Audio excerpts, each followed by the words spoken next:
Well, folks, I tell you what, if there's one thing to be excited about as a professional wrestling fan, it is the things going on in all things wrestling. Primarily this weekend, I am talking about All Elite Wrestling, as we are on the precipice of its first pay-per-view of 2021, happily entitled AEW Revolution. And it comes to you Sunday. I'm ready.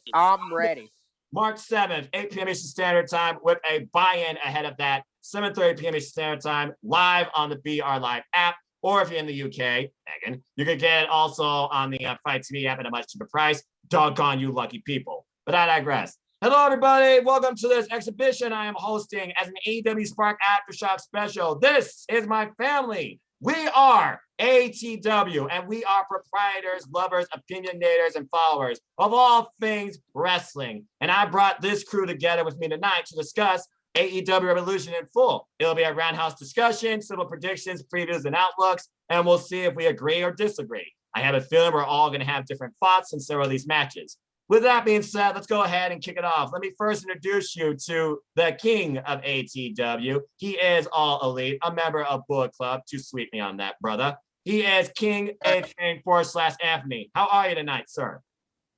Very good, sir. How about yourself? You know me, I'm always good when it comes to talking about wrestling. And the fact that we started this ATW family literally about a year ago, I couldn't think of a better way as we approach our 1-year anniversary to talk about all things wrestling prior to the biggest thing in WWE, to the first big thing in AEW. So I give you this first match. As you know, the buy-in, it always sets basically the standards of what people can expect in All Elite Wrestling, not to mention in this case, maybe the women's division, which has always been under heavy criticism.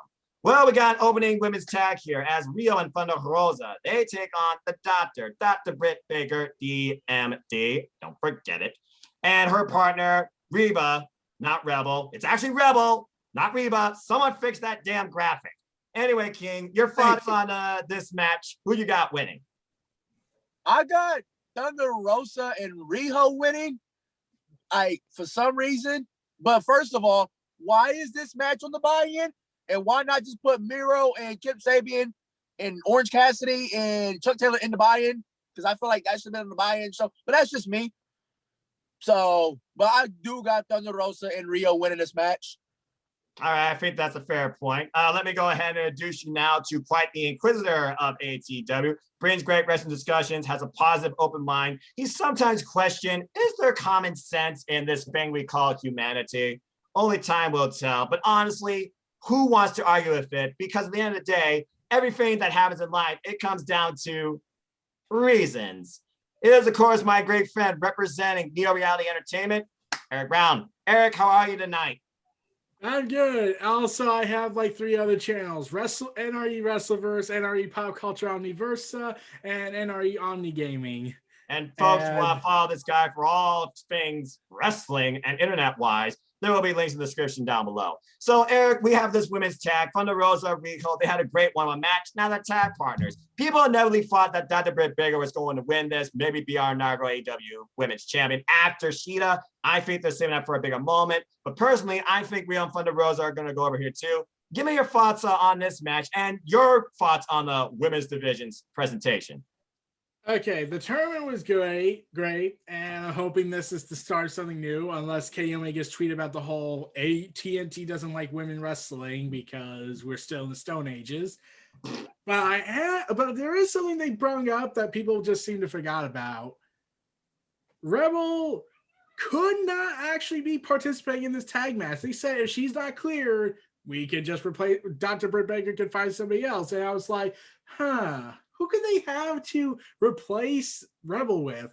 I mean, like, there is a wrestler that got fired over Twitch and over OnlyFans, and Tony Khan's interested.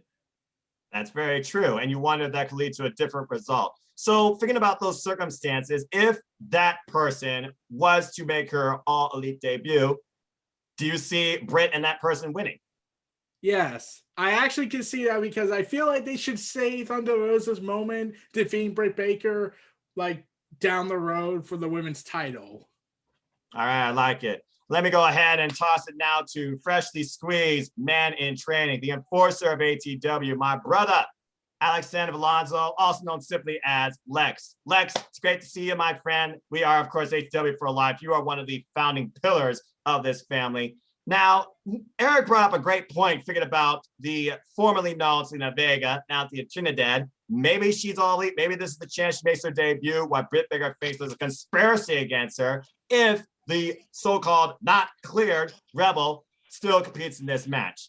But regardless, we also know Thunder Rosa, she wants another match with that doctor because of what happened in their first match. But give me your thoughts right now towards this tag match. Who do you see going over? I think Riho and Thunder Rosa just to get even with the odds, because we could see a possible trilogy on this feud. Yeah, I think this is on the way of a rubber match, and then we're gonna get a big time, like maybe number one contenders between Thunder Rosa. That's the only thing that happened down the line. Then we get Thunder Rosa versus Britt Baker for the women's title. That's it. My thoughts on that? This tag bout for buy-in. Right. But again, the buy is supposed to set the pace. But again, according to what King said, I do think there's another match that belongs on the buy-in. But again, we'll have to wait and see. So right now, you are also in favor of Thunder Rosa and Riho. And keep in mind, Riho versus Dr. Britt Baker is another one-on-one that was teased a while back, but never capitalized. It never was visited. Had a chance to visit this tournament. That is a one-on-one yet to happen in AEW. With that being said, folks, he's a good-hearted man. He is the meme king of ATW, brings the humor, brings positive vibes, and he is the biggest Dakota Kai fan you will ever meet. My brother, Casey Flynn. Casey, how are you this evening? I'm doing very good, Noah. How about yourself? Doing very good, man. It's been a great night of wrestling so far. We got a lot more wrestling to come, literally, as we head into freaking Saturday. But with that being said, we're talking about Revolution. So give me your thoughts on this tag match. Which team do you see going over? I mean, Lex makes a very good point. Maybe we're set up inevitably for Thunder Rosa versus Britt Baker title or number one contenders. But how does Riho come into play here? And do you see somebody being in Rebel's place? Give me your thoughts on this tag match. No, I cannot see somebody being in Rebel's place because you never know with this tag match. I mean, with these random tag partners, I mean, it could be unpredictable at times, but we might see Thea Trinidad make her debut in AEW, and she might be the surprise partner. We just gotta wait and see. But my thoughts are I say Thunder Rosa is a fantastic wrestler, no matter what. All these women in this tag match are fantastic wrestlers, and I say my pick for this match is Thunder Rosa and Riho are gonna go over in this match. But I cannot ever underestimate Dr. Britt Baker and Rebel, because you never know where Britt Baker is going to come from, because she may have one trick up her sleeve, and one thing about Britt Baker is she is a mastermind and can plan out stuff ahead of time, and she's a very smart, calculating, cunning heel. And Britt Baker, you never take away the intelligence from her as a heel. I mean, all these women are badass. So, in this tag match, Thunder Rosa, I mean, she as many times I watched her wrestle, she impressed the hell out of me. And it's gonna be. Can't wait to see the show. I mean, it's gonna be a good show. There you go. Yeah, and again, Thunder Rosa been definitely one of the brightest people to show up on AEW, especially for this women's division. So, again, folks, we respect women's wrestling. We want it to grow, and I feel like the tournament is the first step in the right way. This tag match, though, it should be in a better place in the card, just saying. But we'll talk more about that later. All right, so good thoughts. Let's go ahead and move into our next match, as we got a very personal, I don't think nearly as personal as last year, but still a personal AEW World Tag Team Championship match opening the show. The Young Bucks defend the titles against the team of representing the Inner Circle, Chris Jericho and MJF. I guarantee you Wardlow will be in their corner. They've made it very personal, attacking the Bucks' father, but then the Bucks, with their own bit of revenge, verbally and physically, taking out Powerful with the help of the Good Brothers and some tables, and basically tirading Jericho and MJF that if AEW didn't exist, one would be trying to get back in the Rosie O'Donnell show, and one would be curtain jerking at the Performance Center. Damn. With that being said, I think I'm just going to keep it simple here. I think the Young Bucks are going to retain. I still feel like there's an underlying story with Sammy Guevara, the name that you're not supposed to mention around Jericho and MJF, waiting to develop, and I feel like he's going to come into play here, and the Bucks are going to retain somehow because inevitably, I see Young Bucks and Good Brothers being created. Maybe not necessarily Revolution, but I see a match happening for those AEW World titles with the Young Bucks retaining. Lex, your thoughts on this match? Who you got? I think I'm going with the Bucks. Just simply because there's no way MJF and Chris Jericho are gonna win this match. Because for me, I think there's gonna be an interference or the Young Bucks is just gonna kill the living shit out of MJF and Chris Jericho just because for attacking their father, and that makes the Young Bucks more motivated for this match, because once you somebody sub once, that motivates you to go after and work harder and basically try to retain those styles and have a good match. And another way for the interference is either Sammy or the Good Brothers might get involved in this one. That's the only thing that's the only two people that could, the only three people. I mean, because Good Brothers are two people. Right. So three people. Okay. I think that's very fair. But also, we have always seen emotion can drive you forward, but it also could be your ultimate destroyer because emotion could lead to mistake. All right. So thoughts. King, your thoughts on this match? Now, again, you're all elite. So do you have the Bucks retaining or do you see an upset?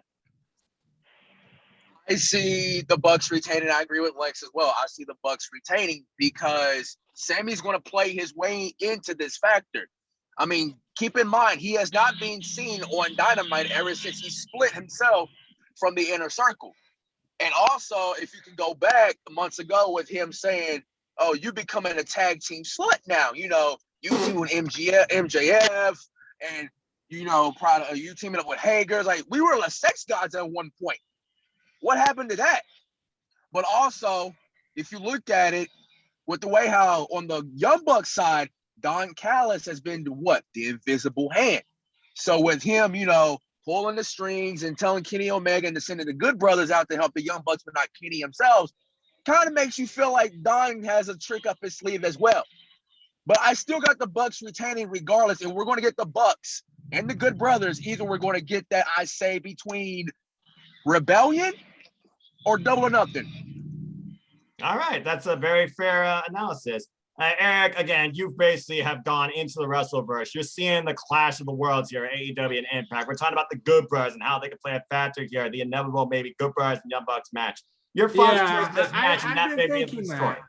That's the thing. I don't know where the ending is going to go with the tag team match. I generally think it could go to MJF and Jericho because the Young Bucks have admitted on the media scrum when they won the titles at Full Gear, they said, "Oh, we were content just waiting another year. We were ready to wait 2 years to get those belts." And I'm thinking, like, you know, you have to factor in Sammy Guevara, like everyone else has brought up, but now it's like the Good Brothers is also sabotaging them inadvertently, and they're trying to be like, "Oh, we're buddies, we're cool. We're gonna stab them in the back when they least expect it." And what better way is to not only devalue them, hurt them mentally and physically, and they'll probably say that, "Oh, there's only room for this Bullet Club for one dominant tag team champs." Yeah, because leading again, to Don their eventual Callis. clashing. Yeah. And you wonder if Don Callis thinks Kenny Omega is better off rolling with the Good Brothers versus the Young Bucks. Because again, they hit me, Kenny Omega. They did this to me back a few weeks back. So again, there's a lot of clashing of worlds here. So honestly, Good Brothers might inadvertently cost them. They might pull off an MJF factor here. And also MJF still unpinned or unsubmitted, despite the fact John Moxley beat him. MJF is delusional. But again, we'll have to wait and see. Casey, your thoughts on this match? You got the chance retaining? I say I got the Young Bucks retaining in this one over Chris Jericho and MJF. And at the start of this match, it's going to be a knockdown, drag out brawl because the Young Bucks are going to come into this match very pissed off at Jericho and MJF attacking their father. And I say if Chris Jericho and MJF are close to beating the Young Bucks, Sammy Guevara is going to get involved and he's going to cost Chris Jericho and MJF the tag titles because Sammy Guevara has been gone for some time now. And I can't see Jericho and Chris Jericho and MJF winning here because Sammy Guevara, never know where he'll be lurking at because I say this is going to be the start of Sammy Guevara and versus the Inner Circle's feud. Like when Sammy costs Chris Jericho and MJF the match. And it's going to be the start of Sammy Guevara's babyface run. But I still got the Young Bucks retaining the tag titles in this one. Very fair. Yeah, I think we're just waiting for Sammy Guevara to break out as an ultimate babyface. I think this has been teased a little while with the mutual respect he gives his opponents lately on Dark. So, all right, we'll have to wait and see. All right, let's get this nonsense out of the way. King, glasses off. You can start your rant if you want. Miro and Kip Saban with Penelope Ford takes on Orange Cassidy and Chuck Taylor. It's a battle of the best friends versus the wedding band. In my opinion, I do not care about this match. I have little no interest in this match. This feud is as dead as Miro's run so far in AEW. And if Miro and Kip lose and Miro does not crush Kip, I would say it's game over for Miro at this point. In my opinion, I think that Miro and Kip need the win, but Miro needs to prove why he needs to win and that he is above being the best man since the wedding is over. So that's my opinion. Your thoughts on this match and the reason you think it should be on the buy-in instead, if you want to say that. The reason why I think it should be on the buy-in because the way how it worked, like Miro best man. And then Kip saying that he has the wedding on beach break. Last time I checked, wasn't Miro in that same wedding when Roman crashed with Lana that in 2000? And what year was it when they had that wedding on Raw? 2016. Yep. Thanks, you guys. Thanks for the clarification. I was trying to remember which one it was. But I'm like sitting here thinking, this is the same guy who was in WWE, was basically like a good United States champion, came in a tank at WrestleMania 31 and got beat by John Cena. But that's beside the point. When Miro came to AEW, I thought he was going to get a fresh, clean slate. Turns out this clean slate is the same old, he's been dealing with when he was in WWE. So if I don't see Miro and Kip lose, and Miro, like you said, Noah, Miro beating Kip, I have no interest in Miro in AEW whatsoever. I really don't. Very fair. Yeah, and Miro has said, and I quote, if I don't become AEW World Champion, I retire. And you wonder how long that opportunity awaits him, despite the fact we know how big the story is right now with the current champion and challenger. Casey, your thoughts on this match? Do you think Miro needs to crush Kip? And does he do it in defeat or in victory?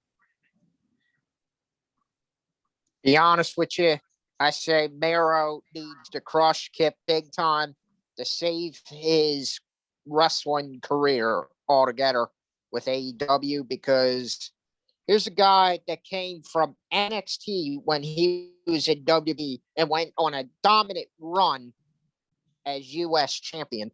And when, just like King said, when he lost to John Cena at WrestleMania 31 back in 2015, his whole run has literally went to shit. And he's been placed in nothing but garbage-ass weddings segments when deep down, this guy is as strong as an ox and he's a good-ass wrestler. But in I thought when he arrived in AEW as Miro, I was kind of glad for him, but for a fresh, clean slate, right? And when he arrived in AEW, he's been literally placed in the same bullshit wedding segments. And if he does not squash Kip and goes over like a monster wrestler, then if Kip beats him, I cannot take Miro seriously in AEW. I just can't. And this will hurt Miro greatly if he takes a loss to Kip. And I say Miro, this is a must-win situation for Miro in AEW over Kip. Must. He cannot take a loss to Kip because that will hurt him greatly, and nobody will take him serious as a threat. There you go. And I think right now Miro has not eaten a loss in his singles matches or tag team matches so far, but I'm sure somebody can fetch at me on that. Let's see if you can personify a smart story to this. And the fact that Rusev Day was the most overpaid WWE, but it was also a down idea. Could that be reinvented AEW? Eric, your thoughts on this match? And what does Miro need to do above all else? It sounds like no matter what in this match, Miro needs to do something.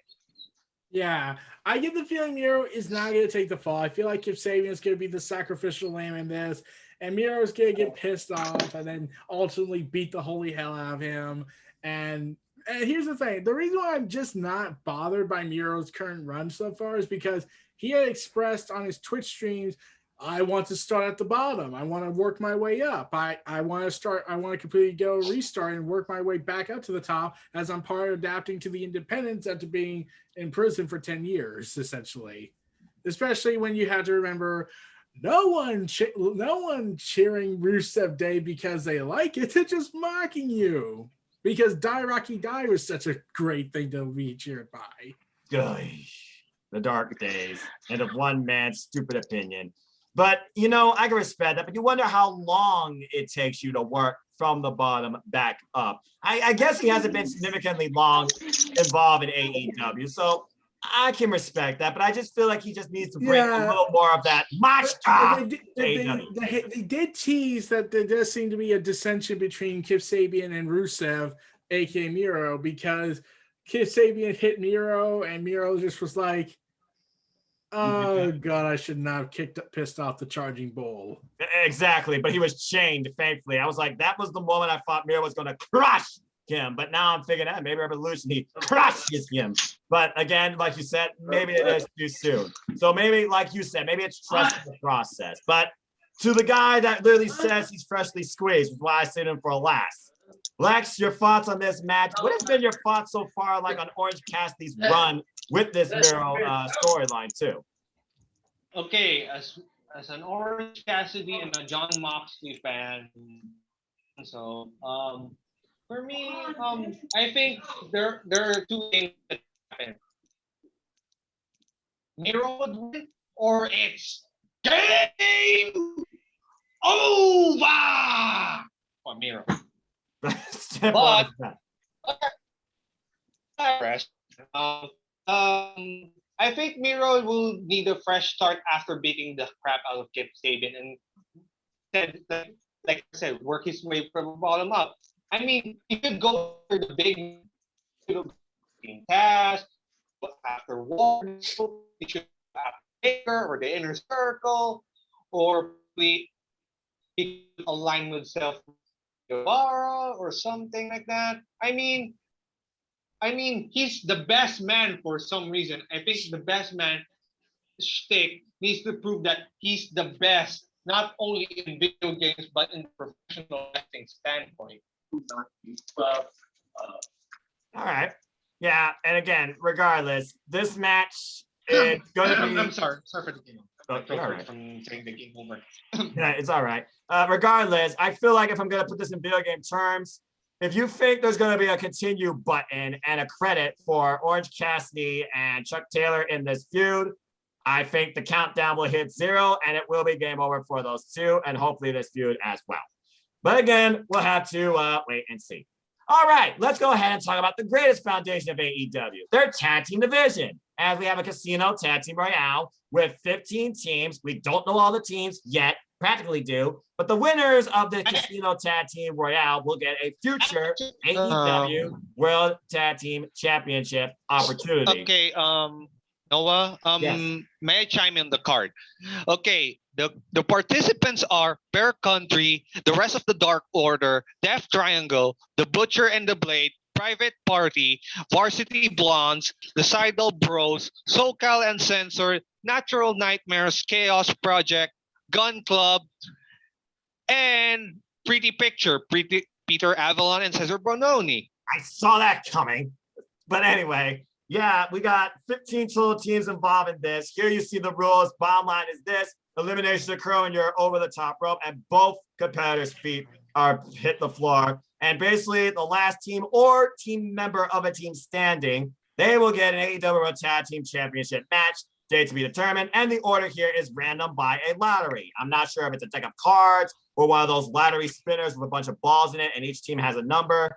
But this should be interesting with a new team entering in every 90 seconds. I sense this is going to be one of the longest matches, but I'm curious how far the tag team dynamics go. The bottom line, do I see a team that's already had a shot winning this, or do I see a team that hasn't had a shot at the titles winning this? Right now, Okay. in my head, I'm thinking that Rey Fénix and Pac, they are really trying something with the Lucha Brothers not together. And I feel like this will be an interesting tag team dynamic against the Young Bucks, who we voted for earlier to hold the titles. I see them kind of my top pick to win. If I were to pick a second one, it'd probably be Butcher and the Blade, because I remember the Falls Count Anywhere feud, and they have yet to have a title match. And those are my brief thoughts. Lex, Here's my rooting. here's my top three. It could be Santana and Ortiz, All right. Death Triangle, or who could possibly be Good luck with your third one. See what I mean? Dark Order. What? Either of the Dark Order. You know, the Dark Order has 3 teams involved in this. They have the greatest chance of winning. They got 5 and 10, 3 and 4, and Evil Uno. I think I would go with the Uno and Grayson. Oh, the original 2. Now, hold on. Why do you think Proud and Powerful? Did they not just had a tag title shot and came up short? I mean, they're most criminally underrated team right now. I mean, they deserve the shot more than anything else. I know they had the good feuds with the Young Bucks when the Inner Circle versus the Elite, but it's time for. It might be a time that Santana and Ortiz becomes a tag team and stray away from the Inner Circle. In some point of life, Okay. Because MJF is destroying Inner Circle from within. Yeah. And yeah, I agree. I think it could be those 3 that I picked: Stu Grayson and Evil Uno, Pac and Rey Fénix, the Death Triangle, or the Inner Circle, Santana and Ortiz. Or however long they're involved in the Inner Circle, like you're saying, the Inner Circle, bringing from within. Someone put up that gift. Everything's fine. Not in the Inner Circle, in my opinion. I don't think they're going to last 2021. Okay. Let's see here. I already gave my pick. So, Casey, which tag team do you have going over in the Casino Battle Royale? All right. Here's what I say. Dark Order, Santana Ortiz, Butcher the Blade. I'm kind of leaning on 3 of those teams as one of my picks. Dark Order, Santana Ortiz, Butcher and the Blade. But I think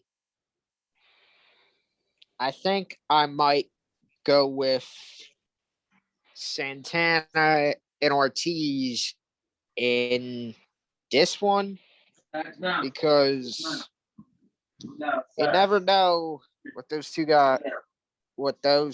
are gonna have up their sleeve. Because in Dark Order, I can't ever underestimate either, because I say my 2 picks I'm limited down to are Dark Order or Santana and Ortiz. I think one of those 2 are gonna win.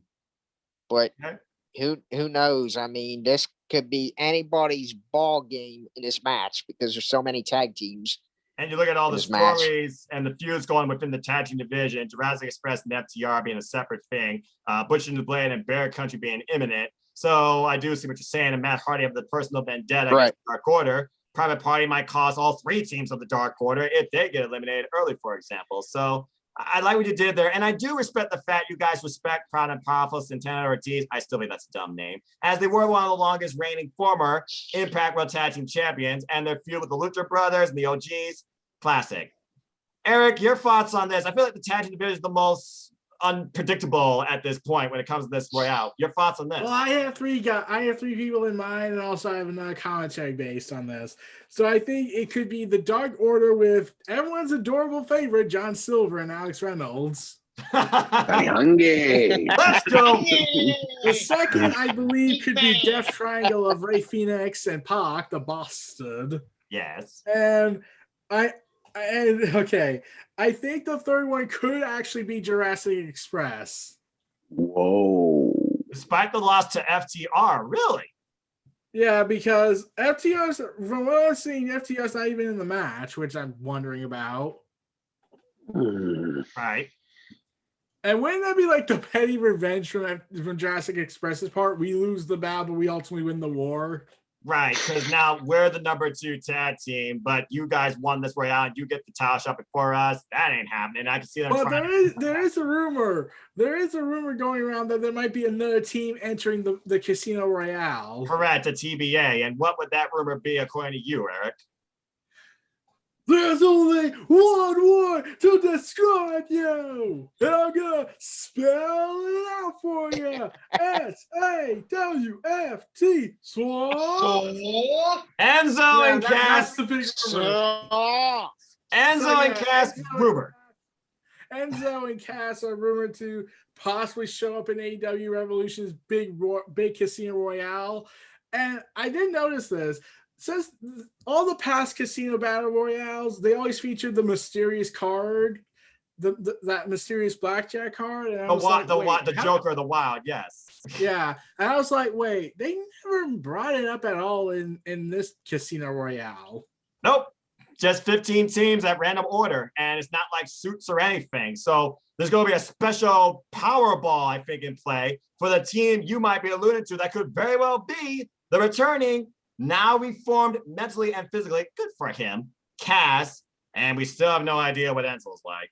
But we know how dynamic those two are as a duo. Yeah, all I know is that if Enzo does show up in AEW, I'm pretty sure Tama Tonga is going to be like, well, I have to go to Jacksonville. I need to kill someone. I mean, yeah, because we all know how badly Tama Tonga literally hates Enzo Amore because of what happened back at G1 Supercard. Which I covered in my AEW retrospective. And that will never, ever be forgiven.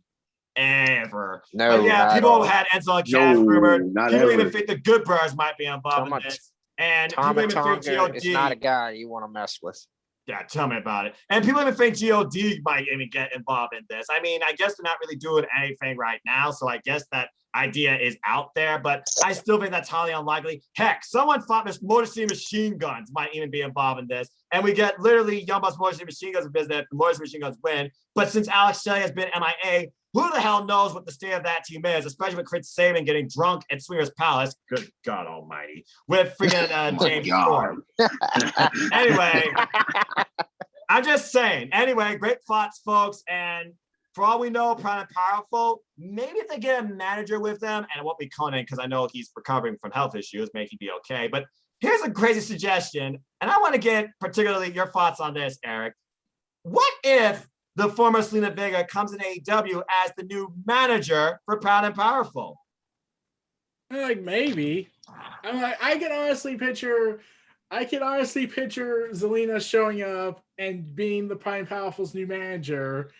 And since they pretty much are more open with intergender wrestling, since the video game is clearly an indication of that, yeah, you might want to get involved in some stuff. Well, I mean, for all we know, she'll be involved in more stuff than her husband. Just saying. Anyway, since he's in exile. Yeah, for that. All right, good stuff.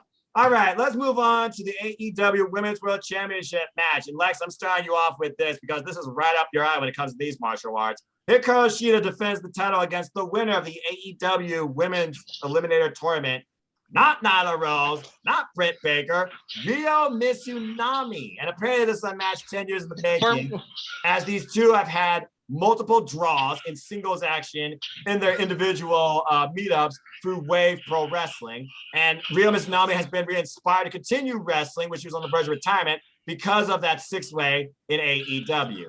I don't think this is the last we're going to see of Ryo Mizunami, but personally, I think she is retaining, and that's all I got to say about that. Lex, take it away. Your thoughts on this? Yeah, I agree with you. She just retained. There's no way she's dropping the belt to Ryo Mizunami. I mean, Shida needs to fight either Britt Baker, Thunder Rosa, Riho, or anyone in the roster right now who's currently available after this title defense. All right, fair enough. Wait. Oh, wait. I need to chime in another one. I think everyone could agree with this. Could agree with me that Rio's gonna Botchamania again. Sorry. Sorry, I keep mixing up.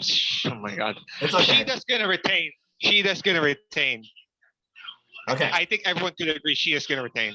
I feel like no one's going to disagree with you here. But again, Ryo Mizunami, it should be a hell of a fight. It might be Shida's longest match. This is the longest match in Shida's AEW career. Believe it or not, guys. It's going to be a hard-hitting match. It's going to be a hard-hitting match. That too. But Shida's longest match in AEW has only been 17 minutes against Dr. Britt Baker in that pandemic classic. That really kind of broke the scale when it came to Britt Baker. Oh, yeah, she could definitely be the leader of the women's division in and out of the ring. What's up? Let me chime in another one. I think that this match would be the test for Shida, and it will be the absolute limit for Shida, because these two have been rivals for like 10 plus years, and this is like this might end, and after this rivalry they have, it would end in Revolution. All right. I still think AEW is going to use Ryo more, and I think these two are going to meet again. But I think for Shida, it will be personal redemption after what Ryo has said. You can face me 100 times. You still won't beat me. Well, Shida's going to prove a point why she is the longest reigning AEW Women's Champion and why she has bridged Japan and America. Her personal words. Eric, I believe you have some thoughts towards this match. Go ahead. So I see Hikaru Shida winning, and I hopefully will hope Rhea is going to be signed by AEW for a contract, because I think they would see too much value in her for that, because they let her go through the tournament, and she's still not officially signed. But what if Britt Baker is not replacing Rebel with a partner? What if she shows up and attacks Hikaru Shida after? That's what I'm exactly thinking. To set up a match for Double or Nothing down the road. Yeah, that's exactly what I was thinking. I see. My plot was they were going to save Britt Baker for her ultimate championship crowning in front of a full audience, despite the fact this is the largest audience to date, folks. Over 1,300 people will be live at Revolution. So congrats to AEW achieving that safely. But I think ultimately Britt Baker is the next champion waiting to happen, and it will come off of Shida. And maybe not Double or Nothing, maybe all out their biggest supercar of the year. I think that would be rather fitting too, considering that's how really it all started for Britt Baker as well, since she was involved in the inaugural Women's Triple Threat with, of course, no longer wrestling, but God help her in her personal life and health, Kylie Ray. And of course, the other participant in that match was Nyla Rose and Awesome Kong. But I think Britt Baker has proved definitely over the last year, it is definitely her division, and I definitely believe she is the next champion waiting to happen. But I will not write off Ryo Mizunami. It's going to be a hell of a fight, and I do hope they sign her. Honestly, after the Joshi Pro Wrestling Showcase, I hope several of those names show up again. Maki Ito, Vinny, they were amazing. Vinny, to me, was the stand on the Japanese side, and that's really all I got to say about that. King, your thoughts on this match and Ryo Mizunami. What do you got? I got Shida retaining, of course. I do think this will go through, I say, give these women about 15, 20 minutes to give you what Joshi Wrestling's about. Give them a little introduction of Ryo Mizunami if they haven't watched the tournament. And also, before I touch on that, did anybody did like a little bracket to see who they had, and was their bracket busted when Mikey Ito lost in the first round? No, I got busted on Britt Baker. Mine. A lot of my picks were busted. All of my favorites lost.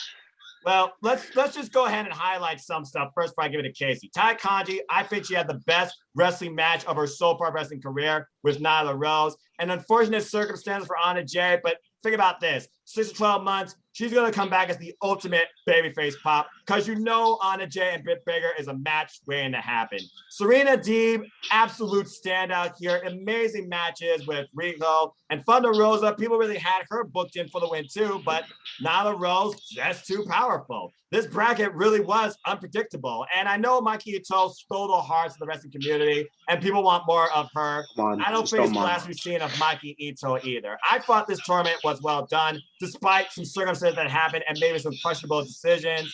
And I think we're going to have a one-of-a-kind wrestling match that's going to be respected and remembered. And I don't think this will be the last time we see Ryo Mizunami. Casey, your thoughts on this match? Casey. All right. There we who go. I see retaining in this match is Hikaru Shida over Riho Mizunami. You got it. And the reason why I see Hikaru Shida winning is because it's not the right time yet for Hikaru Shida to drop the AEW women's title because they want to give her more time as champ. And don't get me wrong now. I mean, Hikaru Shida is a very talented wrestler, woman's wrestler. Yep. And I can see her because there's no way in hell they're not letting Riho Mizunami winning this match over Hikaru Shida is because I think the crowning moment, I think Britt Baker is going to be the one to dethrone Hikaru Shida. I mean, you never know. I mean, Ty Conti. I mean, Ty Conti is another good option too, but I can't see them going with Ty Conti. I see them going with Britt Baker to defeat Hikaru Shida. And Hikaru Shida and Riho Mizunami is going to be an instant classic match because these two women know each other so well from wrestling against each other for 10 years now. And I say this match is going to steal the show at AEW Revolution. And Miho Asanami is going to give the fight to Hikaru Shida. But Hikaru Shida in a tough match is going to end up retaining the AEW women's title. I feel like this could be Hikaru Shida's longest match to date, honestly. And again, women's pro wrestling, we're getting strong style showcase here. So this should be really fun and really good. And again, been a standout for me. This is going to be a hard-hitting, all-out match. Joshi Pro is all about fighting spirit, full contact, lay your stuff in. I agree. So yeah, and you saw the subtle congratulations, good luck to you. They had following Ryo Mizunami's win. What did they do? Oh, they just tested each other's face where Shida got the better of Ryo, and they both smiled. Don't you love the way people respect each other in wrestling? Gotta love it, women's wrestling. Love it. So before we talk about, I love it too. Yeah. All right. So let's go ahead before we talk about another match. Eric, I want you to lead this conversation. Well, we got some big news ahead of us as the newly signed Paul White believes he has some big scoop for us, as apparently he will be disclosing a big new signing to AEW. It will not be the sixth person involved in the Face of the Revolution ladder match. It will not be some random person involved in any match on this card. We don't even know necessarily if this person's going to be like a full-on wrestler. I imagine he's going to be, or it's just going to be a mentorship role, or what this is going to lead to, if this is going to be like special attraction. But clearly it's going to be something that we're going to see multiple times because it did say multi-year contract, big name, etc. You are the inquisitor. You are the guy that likes to put these pieces together, but you're also the guy that likes to observe the industry and think what might be coming up and going on. AEW, though, keeps us guessing. So I leave this to you, my friend, to break it down. Give me your thoughts and picks, and then toss it to whoever else you wish. Your thoughts on who Paul White is bringing in AEW. Well, this is the thing. No one really can tell who it is. People have speculated it was Christian because he hasn't been shown up since his return at Royal Rumble, but Wrestling Inc. confirmed, oh no, he's still signed with them, therefore he's not the one. Some believe it's Kurt Angle, but Kurt Angle said he wanted to retire when he realized when it was the right time. Then people speculate, oh, it could be Mark Henry, except he said he won't be wrestling until like 6 months down the line. And plus, he said that would be his last match, and the guy is reportedly going. And from what Tony Khan's been saying, this is a multi-year deal, so I don't think they would save him for one-man match. Others go with the Brock Lesnar mentality because, you know, having the cutthroat businessman being the hemorrhage that AEW has to deal with, that's certainly a great idea. Yeah. Others want to hope it's CM Punk because really, who's the only Hall of Fame worthy talent left that you can think of? Thinking about maybe WCW vibes, I would say Booker T, but we know he's heavily involved in WWE. But I know he was. Thank you, Bad Bunny. But I'm just trying to think, because again, when it comes to AEW, it brings back those WCW vibes. Look at how many people from WCW are working there now, including somebody that's going to be in action we're going to talk about later. I honestly got nothing. And the one I was thinking of initially was Kurt Angle, because I know he was heavily involved in Impact. Maybe he could do some stuff in AEW. I know he and Big Show. Yeah, and people also thought it was Batista, but he said, no, I want to retire and bring credibility back to it. Well, we also know how far the word retirement is taken in the wrestling industry. It's like, oh, yeah, even Batista pointed out, saying it's lost its credibility. Yeah, thank you. You might as well have a new word for freaking I'm done with wrestling. If for freaking Oxford Dictionary could come up with that. But yeah, I would love to hope it was CM Punk, because he's like one of the few people I can think of at the top of my head. Tony said, "Oh, it's a wrestler I watched for years. He's a mega huge star," and I'm like, "Well, who is it?" Like, and I then started thinking, like, what if it's not a wrestler Hall of Fame worthy guy? Well, Big Show did, excuse me, Paul White did so allude to it's not. So yeah, I'm trying to think outside the box, and I'm like, what are you? Yeah, AEW spot, Watch a Mania edition. Yeah, and I'm thinking to myself also, like, I know people think Hall of Fame, they think of the WWE and how messed up that place has become. But I was thinking, like, well, what other Hall of Fames is there that are well known? Like, does New Japan have their own Hall of Fame? I mean, they got people retired. I don't know. I don't have a Hall of Fame necessarily. I know because if that was the case, people could easily assume it's Kazuchika Okada. Well, I know people are just waiting for Okada and Omega to meet in AEW, which I feel is inevitable. But if Okada keeps doing what he's doing, he might literally be out for a while. But that is the New Japan mentality. So again, there are so many names thrown out. I don't have a clue, but I like what you laid down, Eric. Lex, you have some thoughts based on what he said. What are your thoughts? No. I mean, what you said about Kazuchika Okada, that would break the whole wrestling industry if he goes to AEW. I mean, if you hear that freaking coin drop and then money comes falling off, or a confetti, what do you call them? Okada dollars. Okada dollars. And he hits Kenny Omega with the Rainmaker. That in front of a 1,300 people, that would be a huge pop, man. But anyway, let's find out who would be signed at Revolution. The big scoop that Paul White is currently. And we'll just see for ourselves. We'll leave it to our reactions. I like how you put that. Does anyone else have anything to add regarding to what Eric and Alex said? KC, King? What I have to say is there's many speculation going around. I mean, Christian, Rob Van Dam, Kurt Angle, Brock Lesnar, CM Punk. Here's the latest one, AJ Lee. What? And yes. AJ Lee. AJ I'm Lee. like, she could, really. But she's not a Hall of Famer, though. I She mean, really should. No, be. but she's Hall of I Fame mean- worthy to many people. Yeah, mental health Yeah, advocate. exactly. I get that. I get AJ Lee. AJ Lee Yeah, agreed. learned very well from CM Punk because she's also a master of the microphone. Oh, yeah. And Oh, But definitely. she Definitely. could- I just she remember, could guys. I just smoke remember. It's people so not fast AJ on the Lee. mic. It's not AJ Lee because Tony Khan kept repeatedly saying it's a he. Oh, that's right. It is a he. And Tony Khan doesn't. he did That's say right. it's a he. He I doesn't forgot, yeah. botch That's right. pronouns. So That's I right. do like that fun that maybe No, that can happen eventually. But doesn't. Casey, yeah, it's a he. Here, and here's what I say though. I say AJ Lee could be crossed off the list because Tony Khan said it's a he. But it's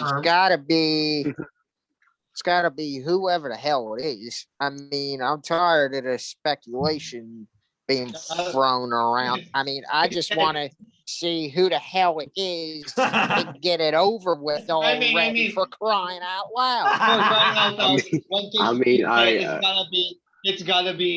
It's gotta be Kane. Don't die. I knew he was going to say that. No, Good Jacobs. no, but but It's gonna here's be what I take it's from gonna it. be Spike Dudley. Spike Dudley. To be Oh my fair, God. somebody said Bubba Ray, but let's give King some moment now to talk about what he thinks it might be. All right, okay. See, good point though, Case made me laugh. Here's what I think of like Christian, but I think Raj Giri, because like Eric touched on it, is signed by WWE. I heard from RVD when that name was dropped that he was working on a documentary with WWE. So I don't think that's going to happen. I mean, who else wasn't it? Mark Henry? No, I don't see it. Kurt Angle, I feel like he may, in my opinion, degrade the value of what AEW is trying to do. In my opinion, Right. and I feel like if I, and I've been down this road to where I feel like it's that person to set myself up for failure. And everybody's throwing Punk's name, Punk this, Punk that. But there's been this little theory been running around saying if you keep debunking these rumors, don't you think it might be you? Because look what happened with Edge last year at the Royal Rumble. He kept debunking rumors saying, oh, I'm not going to be at the Royal Rumble. I'm not showing up. I'm just there at the Performance Center, just to do whatever. But then turns out he was at the Royal Rumble when he made his comeback. True. So that's where I fall on that. There is another name, but it's so out there, it's impossible to imagine, even if you want to see this dream match happen. What Give is it to me. Who you think it is? People are saying, oh, what if it's John Cena? Oh, for the love of God! John Cena hosting Wipeout on a Turner network. It does not mean he's coming to AEW. Calm down, people. No. Exactly right. right. I cannot Hey, see hey, it. wait, wait, I wait, wait, cannot see it. John Cena is a WWE lifer. Wait, Okay. wait. But The invisible man meets the invisible hand. Oh, Jesus Lord. Oh, there's the But meme Case, right there. but- I mean, like, But- okay, people said that about Hulk Hogan, how he's going to be a WWE lifer. Then he went and WCW'd it.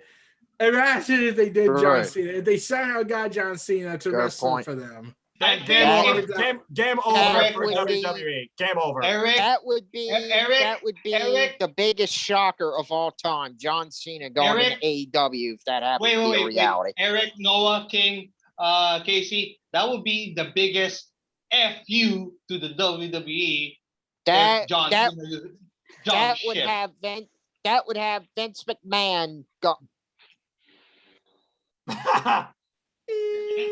That would prompt Megan to jump ship now to AEW. because God, because yeah.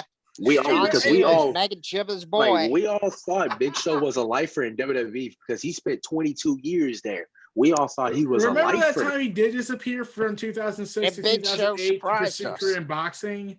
Yeah, I Yeah, do remember that. Yeah. Right. So again, what is it going to be? Is it going to be somebody like, oh my God? Or is it going to be somebody like, We're just gonna have to wait. I feel But- with all but- the rampant speculation, it's gonna end up disappointing people because and you'll But- get the but- tribalists of WWE say, see, it's not someone important, or if it is a WWE guy, they'll say, oh, AEW just Well, wants when to it be comes to like AEW, they because don't like to the person overhype is- something and then be like, we're under delivered. I mean, when it comes to those big debut moments, Matt Hardy, Sting, Miro, the list goes on and on. The late and great now. Cody Diamond Lee. Dallas Page. Just saying. But here's what I think. He did say Hall of Fame worthy talent in a multi-year deal. But why do I feel like Mauro Ranallo's name has been thrown in the wrestling community as of late? Because And he did AEW say- is broadcast in Canada. Exactly. there was yet another name, but everyone immediately dismissed it. Then what name would that be? The Rock. What's the Boulder doing in the All Elite Zone? It's never gonna happen in a million years. Even if Rock wanted to That come back and wrestle would full time, he's gonna Never happen. Oh, I don't Oh see my Rock God! really- No, oh no, God. no. I think somebody high. I don't know. Somebody said Wow. they put Stone Cold to that list too. People Yeah, just some want to people see. say that, even though that's impossible. Yeah, people just And- want and to see a people- WWF legend or a WWE Hall of Famer involving AEW. That's what it seems like anymore. Good Yeah, lord. and some even said we might be the Undertaker, and I'm like, Oh Mark my Calloway. God. Undertaker no, just no. signed a lifetime It's not contract with WWE. Paul White said it's not going to be somebody that we think. So clearly it's not going to be a common name to us wrestling fans or sports entertainment enthusiasts, however you classify yourself. Maybe it's back from WCW days. Possibly. Ooh, Possibly. Possibly. It could be. I mean, when Eric might said The Rock, be I was like, Haku. did he show up in Impact at some point? Well, Yeah, Ken Satellite Shamrock, is Hall of Fame. Shamrock in the It Impact might Hall be- of Fame. It might I be mean- Ming. AEW. It very well might be. We could speculate this all night, but the more we speculate this, the more we're just going to literally give ourselves anxiety because we don't know, and we still have literally a little under 48 hours. Let's just leave these things to our own personal Yeah. reactions. Yeah, Right. fantasy Come book, live. That's and right. then when you see it, live react, put it on YouTube. Hell, maybe we'll zoom out later, record our reaction. I don't know. All right, moving right. on. So let's go ahead and talk about Eric. How many times have we heard the classic proverb, grab the brass ring? AEW is literally using that to give the next person the TNT title opportunity in the face of the Revolution ladder match. 6 people involved, 5 known, and guess what, guys? Another surprise. We have no idea who. We know that Cody Rhodes, Scorpio Sky, Pento Zero M, Lance Archer, and Max Caster are officially affirmed for this ladder match, where literally the person has to climb a ladder and grab a brass ring, and that person will get a TNT Championship match this coming Wednesday on Dynamite. With the speculation of a TBA being somebody that wasn't signed yet by WWE among the recent pickups, and honestly, that could be the most logical signing. I don't see him winning. Personally, I think Penta SLM is going to win this because I want to see Penta versus Darby Allin since we're not doing Lucha Brothers versus Young Bucks right now. Both Lucha Brothers doing their own thing. So I'm going more towards that. But when it comes to the TBA, I think everybody from my friend Cindy to others I've talked with have nailed it. I think TBA is all ego Ethan Page. Because remember, he left on Impact Wrestling, not on the greatest terms, but he wasn't signed by WWE, unlike the Rascals, Taya Valkyrie, and Eli Drake, and screw that new name. So with that being said, Yeah. I think it's Pentel Zero M and Ethan debuts in All Elite Wrestling. Casey, your thoughts on this match?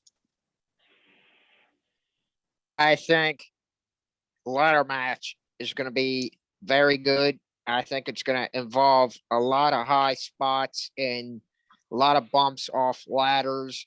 And one of these guys, it's anybody's ball game. There's a ladder match here because you don't know who's going to win at all. Because to be honest with you, I'm not good. I'm not that good at predicting battle royals or ladder matches. I'm only pretty good at predicting tag team matches when it's two tag teams against another tag team. and one-on-one matches is the only one I'm good at. Fair And enough. it could be anybody's ball game in this ladder match. I mean, anybody. It could be. I mean, anybody could get a shot at at a championship this coming Dynamite on Especially the TNT title. on Wednesday. Yeah. That's right, TNT title. So, in case based on the names we listed, or even Ethan Page, who would you like to see Darby Allin defend the title against Wednesday? Like, who do you think should be his next opponent? I think Ethan Page should get a shot at the TNT title versus Darby Allin, because I think Ethan Page would be a good opponent for Darby Allin, and I can't see any other guys win because I think Ethan Page is gonna take the victory this ladder match, and Darby Allin and Ethan Page is going to be a good match on Wednesday Night Dynamite when Darby Allin defends the TNT title. All right, fair enough. So, King, we've seen before the TBA, for example, Brian Cage. He came in last year on Double or Nothing, unknown. He won that ladder match, and he got his title shot inevitably, even though he lost it. Darby Allin, he will, no matter what, have to defend the title Wednesday. But if he doesn't, Tony Khan will strip him of it. So, again, I think Darby Allin's not going to miss that, but that's how heavily they're enforcing the TNT title. With that being said, Cody was already the Network Chairman and literally passed off the title to Darby Allin. I think, personally, he does not need to be involved in this again, not this soon. I'm not sure how Scorpio Sky comes into play based on his MIA on Dynamite. And Lance Archer had a chance to be the inaugural champ, came up short. He and Darby Allin have yet to go one-on-one, as well as Pentel Zero M, which is why I think those are your top two contenders. As Max Caster is being thrust now to try a singles push because his partner is injured.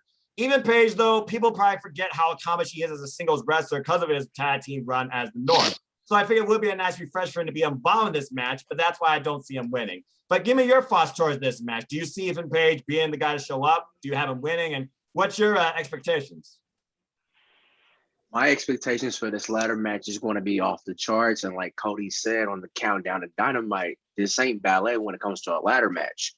You got to be willing to go. You got to step up at the moment when it comes to a ladder match, because ladder matches are basically those spots, you got to step up your game. You got to go out of your comfort zone to make sure you want whatever is hanging on that brass ring. I remember the last time Ethan Page was against the Karate Man, his alter ego on Impact's Hard to Kill. Really, that right there was just basically, what is this? What was I watching? And how was this even in effect in the play? But here's what I'm going to throw y'all off with my pick. I got Scorpio Sky winning. And that's just why I like the way he's been acting, the way he was on commentary on Dynamite.